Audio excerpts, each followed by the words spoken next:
We begin by praising Allah subhanahu wa ta'ala, by bearing witness that none has the right to be worshipped or unconditionally obeyed except for Him. And we bear witness that Muhammad sallallahu alaihi wasallam is His final messenger. We ask Allah to send His peace and blessings upon him, the prophets and messengers that came before him, his family and companions that served alongside him, and those that follow in his blessed path until the day of judgment. And we ask Allah to make us amongst them. Allahumma ameen. Dear brothers and sisters, there's an incredible hadith, story from the ahadith of a man in the time of the Prophet sallallahu alaihi wasallam who makes a mistake that seems to resemble something that you would see in our times, not something that you think about when you think of that generation.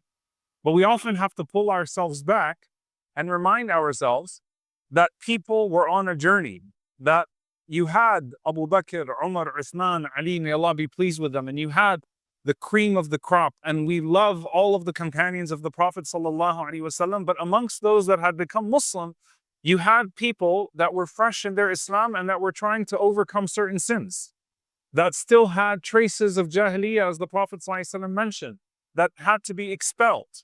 And it was a journey for them. And we have to remind ourselves of that. They were imperfect, but they were in the presence of a man, alayhi salatu wassalam, whom Allah had perfected his character. And so I read this narration to you. It's from Abdullah ibn Mughaffal, radiyallahu ta'ala anhu. And it is an authentic narration in Muslim Imam Ahmad, as well as in Sahih ibn Hibban.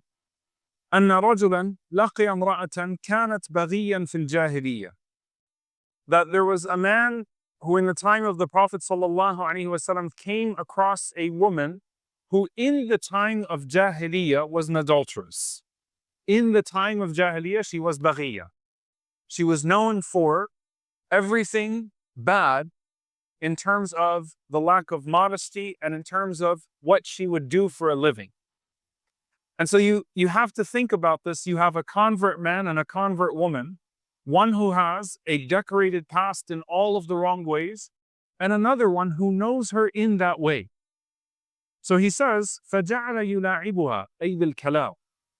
He started to flirt with her, to talk to her in a playful way, because he just kind of got taken back into the way that they used to be. حَتَّى بَسَطَ يَدَهُ إِلَيْهَا, until he extended his hand towards her to touch her. At that point, قالت مَهْ. She said, get off of me. Get away. مَهْ. And listen to what she says. فَإِنَّ اللَّهَ عَزَّ وَجَلْ قَدْ ذَهَبَ بِالشِّرْكِ وَجَاءَنَا بِالْإِسْلَامِ. This woman who was known for prostitution before Islam says, what are you doing? Allah did away with Jahiliyyah with us. He did away with the days of ignorance and He brought us Islam. SubhanAllah, we often go to the second part of the hadith, by the way, and we talk about what happens with the man.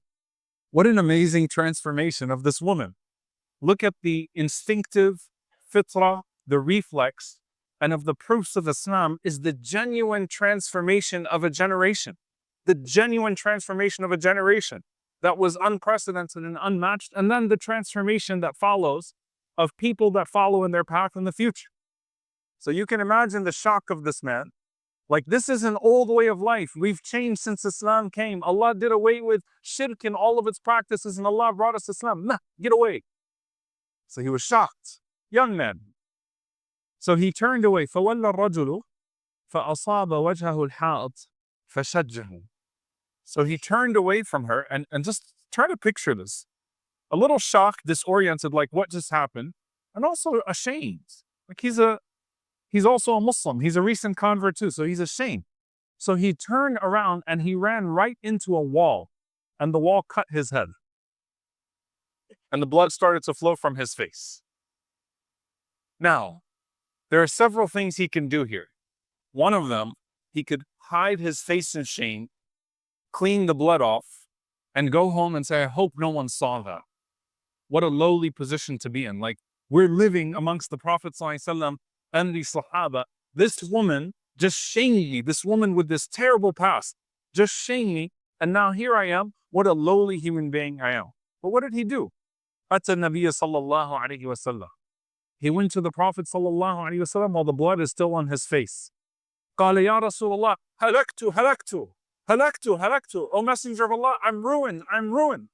Prophet ﷺ said, وَمَا أَهْلَكَكَ? What ruined you? So he told the Prophet ﷺ the whole story. SubhanAllah, what the Messenger of Allah ﷺ says to a person in those moments is so crucial. He's so vulnerable. The Prophet ﷺ could say to him, indeed, shame on you. Shame on you. That woman understood deen. You don't understand anything. How dare you? How disgusting. Get out of my face. Go home. Wash your face. Aib alayk. Right? How shameful of you to act in this way. Look at what the Prophet ﷺ says, and you'll understand why he's rahmatun lil alameen, and why the one who sent him is ar-Rahman, the most merciful, sent a mercy to the world. He said, sallallahu alayhi wa sallam, Anta abdun arada Allahu bika khayra. You are a servant of Allah that Allah wanted good for. What? Allah wanted good for me? I just went and I disgraced myself by trying to touch this woman, and this woman with a shameful past shamed me in the present and said, this isn't who we are anymore. Allah brought Islam, and you are the one through whom Allah brought Islam. Allah wants good for me? The Prophet ﷺ said, إِذَا أَرَادَ اللَّهُ عَزَّ وَجَلَّ بِعَبْدٍ خَيْرًا عَجَّلَ لَهُ عُقُوبَةَ ذَنْبِهِ. When Allah wants good for a servant, He hastens the punishment for his sin in this world. He lets him taste the consequence of his sin in this world. The opposite side of that, وَإِذَا أَرَادَ بِعَبْدٍ شَرًّا أَمْسَكَ عَلَيْهِ بِذَنْبِهِ حَتَّى يُوَافِي بِهِ يَوْمَ الْقِيَامَةِ كَأَنَّهُ عِيدٌ. But if Allah wants bad for a person, meaning a person is insisting and doesn't have a good disposition and is trying to move away from Allah subhanahu wa ta'ala, Allah Azza wa Jal will delay the consequence of that sin until Allah subhanahu wa ta'ala raises him up on the day of judgment, and he's like a wild beast running around, intoxicated, lost. What do? I'm in trouble. I want to unpack this hadith bidnillahi ta'ala in the multiple lessons. Again, the woman herself, a woman who had that sinful past, Allah Azza wa Jal guided her. And look, this woman with a sinful past appears like a sheikha in this narration. Noble, like a sage. How long is that period? How long was she Muslim? A few weeks, a few months, maximum a year or two? And look how Allah Azza wa Jal transformed her to be able to do that. And she understands the rahmah of Allah subhanahu wa ta'ala very well, because can you imagine how shaitan was attacking that woman and saying, oh, you think you're going to make yourself a religious person around the Prophet ﷺ now? I know who you are. You know who you are. She didn't let that paralyze her. She didn't descend back into her old habits once the circumstances that reminded her of those old days came back. And that's one of the ways we fall back into sin. The first test. The circumstances arise once again, and suddenly you forget all the progress that you made and you get pulled right back into that behavior. So this is the first thing, the woman herself. And subhanAllah, we know of another more popular hadith where Allah Azza wa Jal sent a dog to a woman just like that woman in her old days, a woman that was baghiyya, a woman that was known for her sinfulness. Allah sent a thirsty dog to her so that her heart could be moved, so that she could give water to that dog, so that Allah could forgive her, so that Allah Azza wa Jal could reward her. That's Ar-Rahman. Allah sees this woman sinning, going away. Allah Azza wa Jal sends the dog, puts the dog in her place. Allah turns her heart towards the dog. Allah Azza wa Jal activates her senses to go get water for the dog, and then Allah forgives and Allah rewards. But here's what I want you to understand and pay very close attention to this lesson. The same Ar-Rahman who sent the thirsty dog so that the woman could give that dog water so that Allah could forgive her is the same Rahman that sent the wall to smack that man in the face so that the blood would flow from his face and he would wake up, so that Allah Azza wa Jal will forgive him, so that he will wake up, so Allah will reward him. It's all in the same spirit. Sometimes it comes in the form of an act of charity and your heart moves. Sometimes it comes in the form of an instant consequence that you hate. But both times it comes from the same Rabb who is giving you a way back to him to forgive you and to reward you. and to guide you back. So it's the same spirit in which the wall is being sent, in which the dog is being sent, in which the blood is flowing, in which the water is being given. It's all coming under the domain, the umbrella of Allah's rahmah, of Allah's mercy. Sometimes Allah punishes you out of mercy. Sometimes Allah allows you to taste the consequence of your sin out of mercy. Sometimes Allah allows you to be ashamed and embarrassed here so that you will not be ashamed and embarrassed on the day of judgment. This could all be from His mercy, subhanahu wa ta'ala. And as the scholars break down the hadith, subhanAllah, the wall is a reminder. The blood is a purification. The wall was a reminder. The blood is a purification, because when the believer is struck with anything in this world, even a fever, if they are patient, if they seek the reward, then it is a form of kafarat al-dhunub. It's a form of removing a sin and a form of elevating the rank of that person. And look at the young man himself. He got the lesson. Sometimes Allah Azza wa Jalla doesn't send you one wall. Sometimes you run into 4 walls and you still don't run back to Him. And at some point, the walls will stop hitting you. At some point, you're not going to taste the consequences of your sin here. And perhaps that is a terrifying warning that you will have to taste the consequences of your sin in the hereafter. Look at this young man. You are a man. And certainly the Prophet ﷺ knows who he's talking to. Allah wants good for you. The Prophet ﷺ knows who he's talking to. This is like the person who Allah Azza wa Jalla says, إِنَّ الَّذِينَ اتَّقَوْا إِذَا مَسَّهُمْ طَائِفٌ مِّنَ الشَّيْطَانِ تَذَكَّرُوا فَإِذَا هُمْ مُبْصِرُونَ. That verily those who are pious, when shaitan strikes them with a whisper, with a pull, a moment, it only takes a moment to commit one of these sins. This is a good young man. Radiyallahu ta'ala anhu. This is a good young man. But he got caught in the moment. And that can happen to even good people.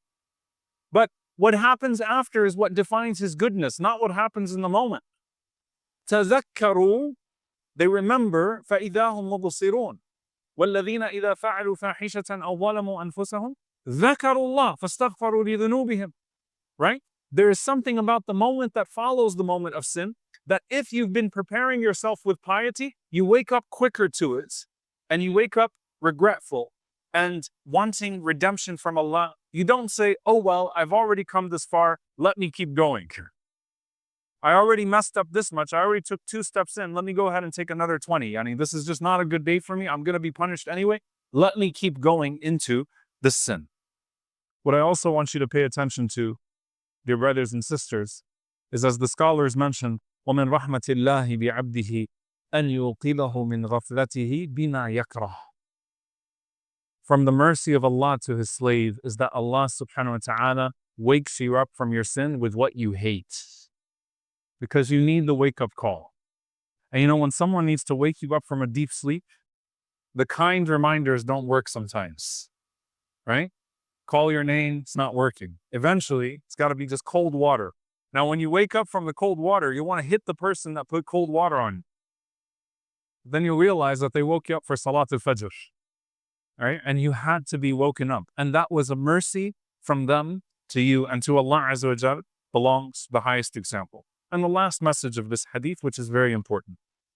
Beware for the one who isn't punished for their sin in this world, and they don't repent from that sin.